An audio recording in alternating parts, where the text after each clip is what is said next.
Something dangerous is coming for Jack Bartlett. And episode 10 finally exposes how close he came to losing everything. The finale doesn't just raise the stakes, it forces Jack into the kind of danger Heartland fans always fear, the kind that could change the ranch forever. And when the truth about what happened to him unfolds, it becomes clear that this wasn't just a simple accident. Someone wanted Heartland to suffer, and Jack walked straight into the middle of it. Everything begins with the chaos created by the rustlers, because that's where Jack's fate is sealed long before episode 10 even begins. For weeks, Heartland's cattle had been disappearing. Lou's attempt to add security cameras failed miserably when the rustlers simply stole the batteries and kept robbing them night after night. It wasn't just about the stolen animals anymore. It became personal, emotionally, and financially, pushing the entire family to their limit. And Jack, being Jack, couldn't watch it happen without taking matters into his own hands. In episode 9, when Jack and Lou finally uncover the truth, that Wes Kellstrom, the same man who once stole Spartan and tried to burn the barn down, is the mastermind, everything shifts. Wes wasn't just causing trouble, he was targeting Heartland. And Jack reacted exactly how we expected. He marched straight toward danger without a second thought. That's when things took a terrifying turn. The rustlers didn't hesitate. One hit to Jack's head, and suddenly, the ranch's strongest protector became the most vulnerable one.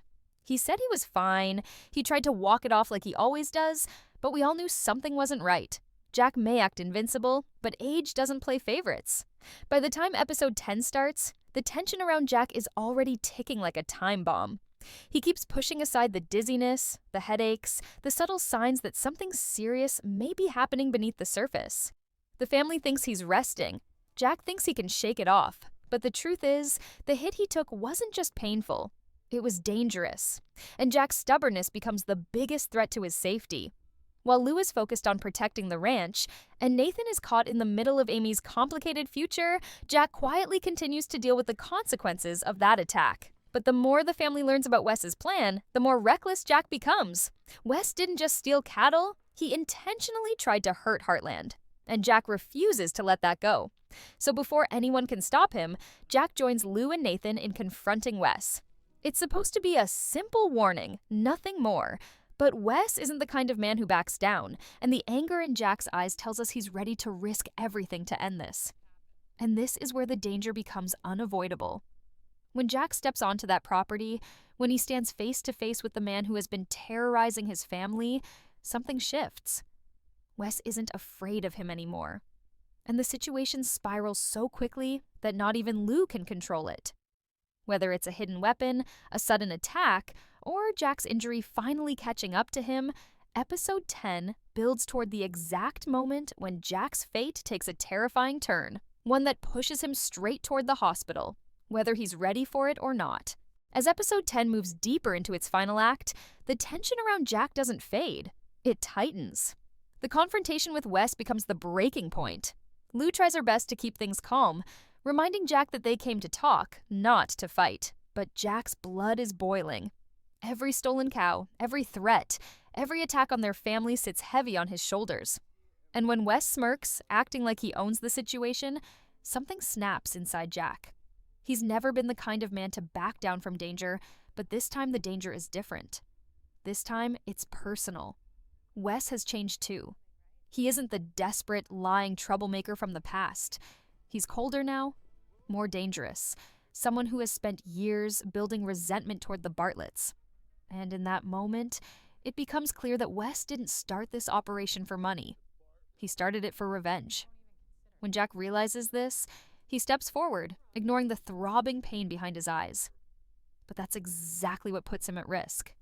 His injury from episode 9 wasn't small. The hit he took was bad enough to cause swelling, dizziness, maybe even a slow internal bleed. But because Jack refuses to admit weakness, nobody knows how severe it is. Wes notices it though. He sees Jack stumble slightly. He sees him put a hand on the truck for balance. And instead of stopping, Wes gets bolder. He pushes, taunts, tries to provoke a reaction. Lou is terrified now. Nathan tries to pull Jack back, but Jack won't have it.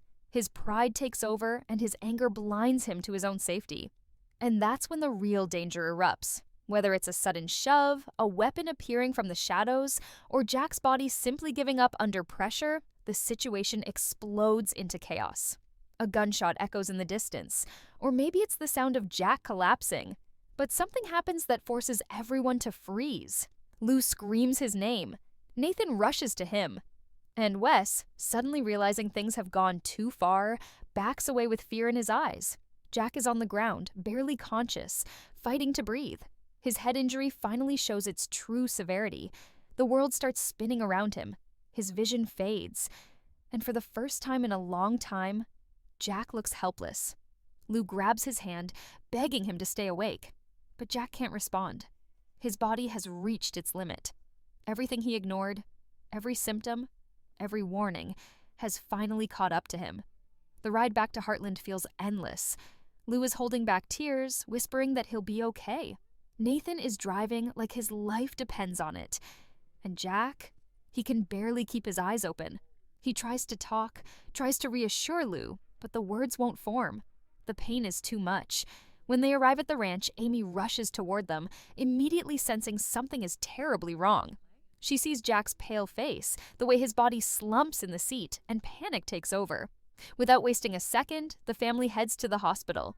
The entire ranch feels frozen. Even the horses seem unsettled, and as they speed toward the emergency room, the reality hits all of them at once. Jack isn't invincible. He's human. He's aging. And this time, his stubbornness may cost him more than he ever expected.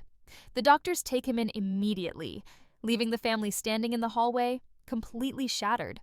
The fear that they might lose the heart of the ranch, the man who built their world, hangs in the air like a storm cloud. And all they can do now is wait, hoping for good news but fearing the worst. The waiting room becomes the most terrifying place the Heartland family has ever stood in.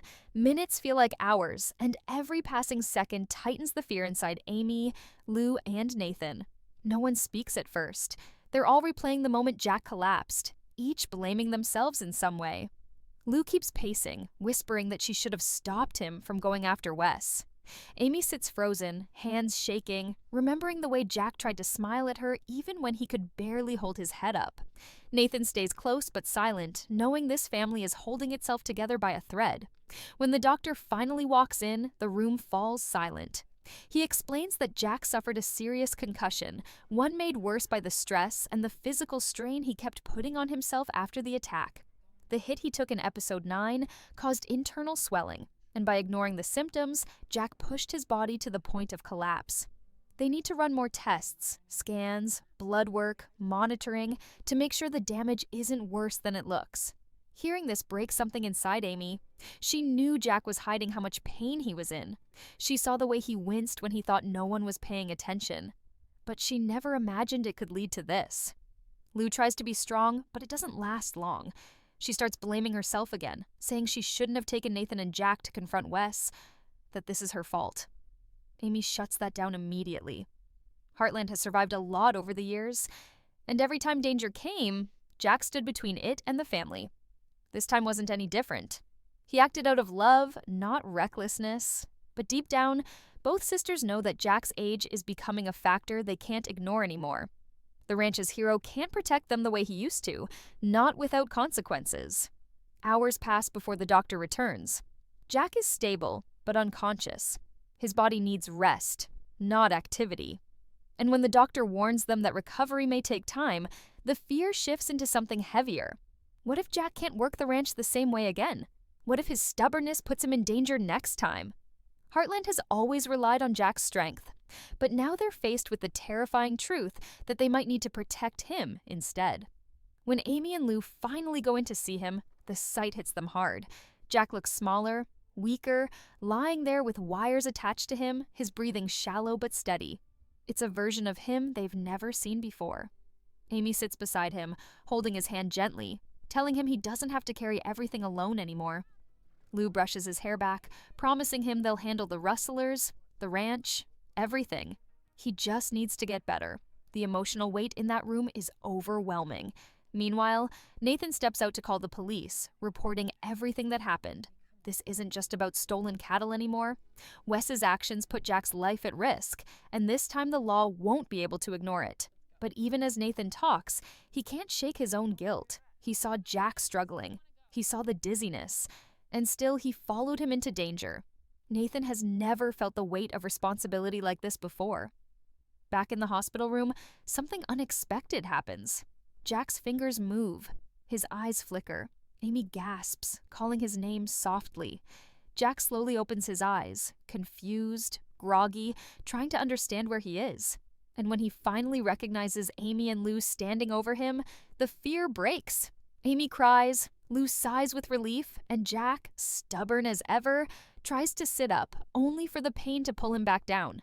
He's alive, he's awake, but he's not okay, not yet. And the family knows the hardest decisions are still ahead, because Jack won't stay still for long. Jack waking up should have ended the fear, but instead it opens the door to even more uncertainty. The doctor returns with the full report, and his words hit the family harder than they expected. Jack suffered a severe concussion with significant swelling, and while he's stable now, the road to recovery is long and unpredictable.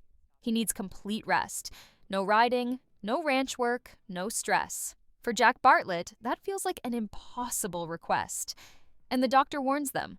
If Jack pushes himself too soon, the consequences could be permanent. That single word, permanent, shakes Amy and Lou in a way nothing else has. Jack tries to brush it off, insisting he's fine, claiming he just needs a day or two to get back on his feet. But his voice is weak, barely above a whisper. Amy squeezes his hand gently, telling him this is serious. But Jack still tries to pretend nothing is wrong. It's the same stubborn pride that kept him going after the attack, the same pride that almost cost him his life. Lou looks at him with teary eyes, reminding him that the family needs him to stay safe, not strong. But Jack's identity has always been tied to Heartland. The idea of sitting still, of letting others take over, is something he can't accept. Meanwhile, outside the hospital room, the tension grows. Nathan returns with updates. The police are finally taking action. Wes Kellstrom is being questioned, and charges may follow. But even with that progress, Nathan feels the weight of what happened. Amy tries to reassure him, telling him he did the right thing by getting Jack to the hospital, but Nathan still feels responsible. If he had recognized the danger earlier, if he had insisted Jack rest, maybe none of this would have happened. Amy reminds him gently that Jack doesn't listen to anyone, not even himself sometimes. Back inside, Jack tries once again to sit up, only to be hit by a wave of dizziness. This time, the fear in his eyes is unmistakable. He clutches the bed rail, breathing heavily, realizing for the first time that he truly isn't in control. Amy immediately calls the nurse, and Lou helps him lean back. The nurse explains that these symptoms are normal after a concussion of this severity, but they won't disappear overnight. Jack finally goes silent, staring at the ceiling, his pride slowly cracking under the reality in front of him. And then comes the moment none of them expected. The doctor returns with one final recommendation. Jack should consider stepping back from ranch work for the foreseeable future. Not forever, but long enough for his brain to heal and his body to recover. The ranch will survive without him. It has a strong family behind it. But if Jack doesn't slow down, if he pushes himself out of fear of being useless, he could put himself in even greater danger. Amy feels her heart drop. Lou feels her throat tighten. And Jack, he just closes his eyes because he knows the doctor is right, even if every part of him wants to ignore it. Amy speaks first. She tells him this isn't a punishment. It's a chance to rest, to recover, to be around for the family that loves him. Lou adds that Heartland won't fall apart because Jack taught them how to be strong enough to handle anything. But Jack stays quiet, fighting a battle between his mind and his pride. For the first time in a long time, he isn't the one protecting the family. The family is protecting him. And that realization hits him harder than the rustlers ever did. By the end of the day, the hospital room fills with a fragile calm. Jack has accepted, at least for now, that he needs to rest. Amy stays by his side, promising she'll take care of the ranch. Lou takes over the paperwork and calls the family to update them. And Jack, exhausted, finally drifts into a healing sleep. But even in the quiet, one truth hangs heavily in the air. Nothing in Heartland will ever be the same if Jack doesn't recover fully. The ranch needs him. The family needs him. But first, He needs time, and that is something Jack Bartlett has never been good at giving himself. The day after Jack's collapse feels heavier than anything the Heartland family has lived through in years. The hospital walls are quiet, but inside those walls, Amy, Lou, Tim, Nathan, and even Les Yisa carry a weight that refuses to lift. Everyone expected Jack to be fragile right now, but no one expected the emotional storm that would come with it. Jack has always been the anchor of Heartland, the steady voice, the strong arms, the man who pulled everyone back together when life tried to tear them apart. Seeing him so still, so tired, breaks something inside each of them in a different way. Amy wakes up early, long before the sun rises, unable to shake the image of Jack falling into her arms. She keeps hearing the doctor's warnings repeating in her mind. If he pushes himself too soon, the consequences could be permanent. She steps outside the hospital for a moment, breathing in the cold morning air, trying to calm her racing thoughts. But no matter how hard she tries, the fear clings to her. What if Jack never recovers fully? What if this is the beginning of a new reality where Heartland cannot rely on him the way they always have? Lou arrives not long after, carrying a small bag with Jack's favorite shirt and a framed photo of the ranch. She tries to look strong, but her eyes tell the truth. She spent the whole night crying. Heartland isn't just a place to her, it's home because Jack made it one.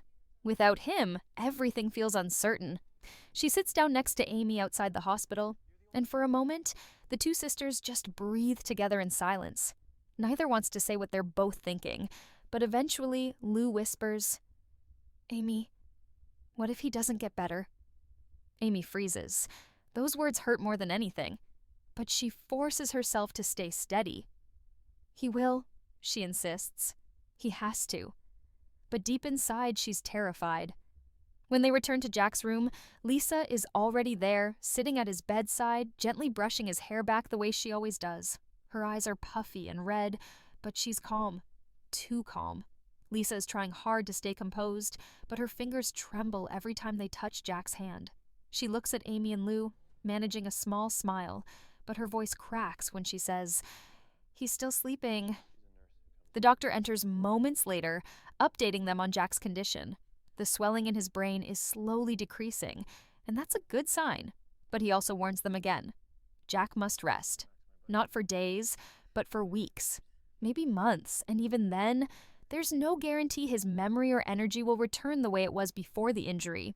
It depends on how well he follows the recovery plan. It depends on whether Jack can accept that he can't be the hero right now. That's the part that scares everyone the most. When Jack finally wakes again, he looks at all of them, confused but aware. His voice is weak, but he tries to crack a joke, saying, "If you're all staring at me like that, I must look worse than I feel." Amy lets out a shaky laugh, and Lou grabs his hand, whispering, "You scared us. You can't do that again." Jack smiles softly, but the exhaustion in his eyes is unmistakable. He isn't himself. Not yet. Later in the afternoon, Tim shows up, late as usual, but this time, his tough attitude is nowhere to be found. He stands at the door for a long moment, staring at Jack, unable to speak. For all the years of conflict between them, Jack is still the closest thing Tim has ever had to a father. Finally, he walks in and places a hand on Jack's shoulder, saying quietly, "You stubborn old man. You have to get better. You hear me?" Jack tries to grin, but the effort exhausts him. "I'm not going anywhere," he murmurs, but even he doesn't sound convinced. As the days pass, the reality of the situation becomes clearer. Jack can't go back to Heartland yet. He needs constant monitoring, rest, and time. Time is the hardest part of all. Amy tries to balance her work at the ranch while spending every spare moment at the hospital. Lou takes over the paperwork, the finances, and the cattle crisis. Nathan checks in regularly, helping maintain the ranch while quietly dealing with the guilt he still feels. Lisa stays by Jack's side every night, refusing to leave him alone. But even with everyone trying their best, something is missing: Jack's presence. Meanwhile, tensions rise back at Heartland. The Rustlers' case becomes more complicated when the police reveal that Wes Kellstrom may not have been working alone. There were tracks leading further into the hills and signs of organized movement. This wasn't just one man attacking Heartland. It was a planned operation with multiple people involved. Heartland wasn't just targeted. They were studied, watched, and chosen. That news hits the family hard. If Wes wasn't acting alone, then who else is out there? And are they still planning something? Amy feels a wave of dread. With Jack in the hospital and the ranch vulnerable, the danger isn't gone. It might be waiting in the shadows. One evening, while the family sits together in Jack's hospital room, the doctor brings more news. Jack's condition is improving, but there's another concern. He may experience long-term symptoms. Headaches, sensitivity to light, trouble concentrating, memory lapses. They're common side effects of a severe concussion, and sometimes they never fully disappear. This time, Lou can't hold back her tears. Amy holds her tightly while Lisa covers her mouth to keep from screaming. Jack sighs deeply when he hears this. Not because he's afraid of the pain. Jack has lived through worse, but because he hates the idea of becoming a burden to the people he loves. He tries to tell them that he'll manage, that he'll work hard to recover, but Amy cuts him off. You don't have to be strong right now. You just have to get better. Jack looks at her with tired eyes, finally allowing himself to be vulnerable. I'm trying, he whispers. I really am. As weeks pass, Jack slowly regains his strength. He starts therapy, small exercises, short walks with support. Amy and Lisa help him take each step. Lou records his progress in a small notebook, determined to ensure he recovers safely. But even though Jack is healing physically, emotionally, he's struggling.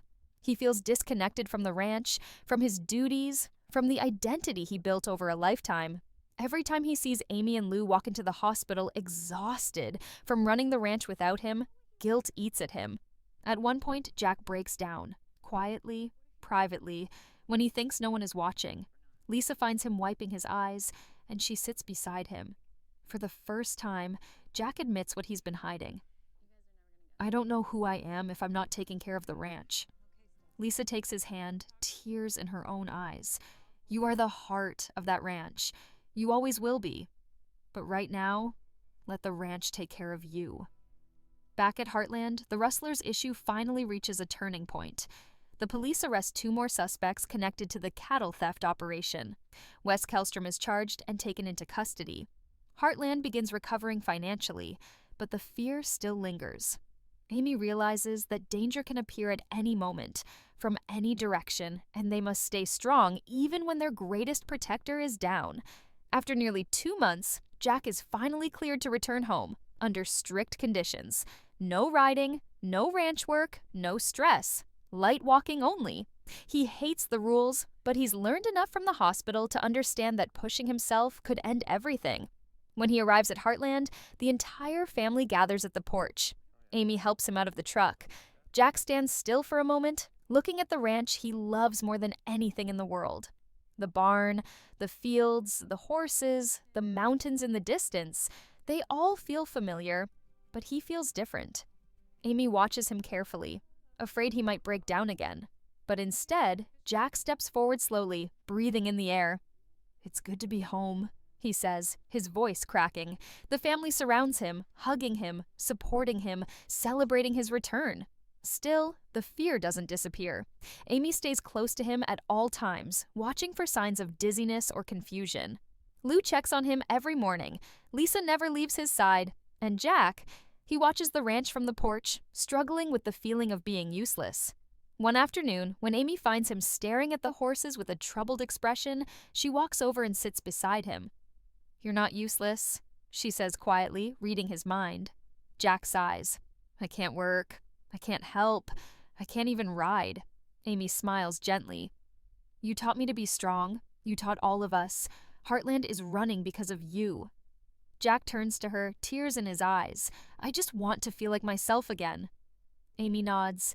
You will. It will take time, but you will. As days pass, Jack begins finding new ways to feel connected. He teaches Katie how to braid a rope properly. He helps Lindy with her homework. He gives advice from the porch instead of the saddle. It's not the same, but it's something. Slowly, the heaviness begins to lift. Then one evening, as the sun sets, Jack walks outside with Lisa. The sky glows orange over the ranch, and for the first time since the attack, Jack smiles genuinely. Not because he's trying to hide pain, but because he feels hope. Maybe, he says softly, I can learn to take life slower. Lisa laughs gently. Maybe, or maybe life is finally teaching you something. Jack chuckles, leaning on her shoulder. Yeah, maybe.